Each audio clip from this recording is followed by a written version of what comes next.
ಬನ್ನೇರುಘಟ್ಟ ಜೈವಿಕ ಉದ್ಯಾನವನದಲ್ಲಿರುವ 4 ಆನೆಗಳು ಇಂದು ಬೆಂಗಳೂರಿನ ಕೆಂಪೇಗೌಡ ವಿಮಾನ ನಿಲ್ದಾಣದಿಂದ ಜಪಾನ್ಗೆ ಪ್ರಯಾಣ ಮಾಡಲಿವೆ.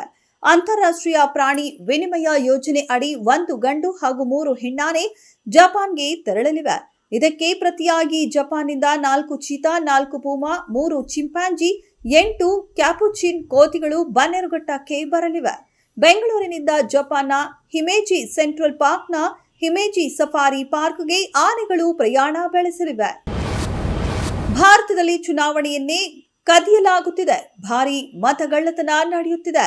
ಕರ್ನಾಟಕದ ಲೋಕಸಭಾ ಕ್ಷೇತ್ರವೊಂದರ ಅಧ್ಯಯನ ನಡೆಸಿ ನಾವು ಭಯಂಕರ ಮತಗಳ್ಳನನ್ನ ಮತ್ತೆ ಪತ್ತೆ ಹಚ್ಚಿದ್ದೇವೆ ಎಂದು ಲೋಕಸಭೆಯ ವಿಪಕ್ಷ ನಾಯಕ ಕಾಂಗ್ರೆಸ್ ನೇತಾರ ರಾಹುಲ್ ಗಾಂಧಿ ಗಂಭೀರ ಆರೋಪ ಮಾಡಿದ್ದಾರೆ.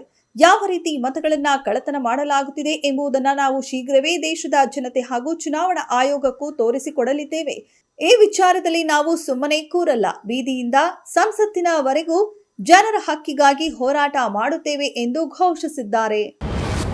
ಶಾಲಾ ಮಕ್ಕಳಿಗೆ ಫ್ಲೇವರ್ಡ್ ಹಾಲು ನೀಡುವ ಬಗ್ಗೆ ಬಮೂಲ್ ನೂತನ ನಿರ್ದೇಶಕ ಡಿಕೆ ಸುರೇಶ್ ಶಾಲಾ ಶಿಕ್ಷಣ ಇಲಾಖೆಗೆ ಪ್ರಸ್ತಾಪಿಸಿದ್ದಾರೆ. ಇದರೊಂದಿಗೆ ಬಮೂಲ್ ನಿರ್ದೇಶಕರಾಗಿ ಅಧಿಕಾರ ಸ್ವೀಕರಿಸಿದ ಬೆನ್ನಲ್ಲೇ ಹೊಸ ಪ್ರಯೋಗಗಳಿಗೆ ಡಿಕೆ ಸುರೇಶ್ ಮುಂದಾಗುತ್ತಿರುವುದು ಸ್ಪಷ್ಟವಾಗಿದೆ.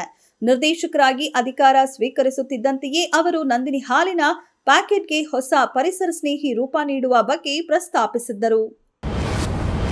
ಭಾರತ ಮತ್ತು ಚೀನಾದ ನಡುವಿನ ಶೀತಲ ಸಮರದ ನಡುವೆ ಉಭಯ ದೇಶಗಳ ನಡುವಿನ ದ್ವಿಪಕ್ಷೀಯ ಸಂಬಂಧಗಳನ್ನು ಸುಧಾರಿಸುವ ನಿಟ್ಟಿನಲ್ಲಿ ಮಹತ್ವದ ಕ್ರಮವಾಗಿ ಭಾರತವು ಸುಮಾರು 5 ವರ್ಷಗಳ ಅಂತರದ ಬಳಿಕ ಇದೀಗ ಚೀನಾದ ನಾಗರಿಕರಿಗೆ ಪ್ರವಾಸಿ ವೀಸಾ ನೀಡುವುದನ್ನು ಪುನರಾರಂಭಿಸಿದೆ. ಇಂದಿನಿಂದ ಚೀನಾದ ಪ್ರಜೆಗಳು ಪ್ರವಾಸಿ ವೀಸಾಗಳಿಗೆ ಅರ್ಜಿ ಸಲ್ಲಿಸಲು ಪ್ರಾರಂಭಿಸಬಹುದು ಎಂದು ಬೀಜಿಂಗ್ನಲ್ಲಿರುವ ಭಾರತೀಯ ರಾಯಭಾರಿ ಕಚೇರಿ ಹೇಳಿಕೆಯಲ್ಲಿ ತಿಳಿಸಿದೆ.